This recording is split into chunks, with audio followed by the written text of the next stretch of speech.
રાજકોટમાં માથા પર તપેલી રાખીને કાકાએ હેલ્મેટનો અનોખો વિરોધ કર્યો.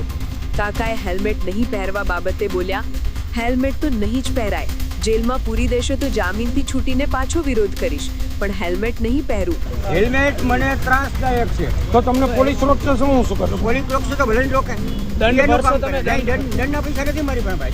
તો પછી જેલમાં પૂરી તો દેશો. ભલે જ પૂરી દે. તમે અમે શું- જેલ જવા એ તૈયાર થઈ. શું કામ કરો છો આપ બાપુ? હું કામ ક્યાંય કરતો જ નથી. સિનિયર છું. ઘરેથી રોટલી બનાવીને હોટલમાં દઉં છું. હેલ્મેટનો કાયદો શહેરમાં તમારા મતે કેટલો યોગ્ય? નહીં, હેલ્મેટ શહેરમાં જોઈએ જ નહીં. ખોટી કોળીમાં હેલ્મેટ મફત દે ને પોલીસ વાળા. મફત હેલ્મેટ કોઈ ના પહેરાય.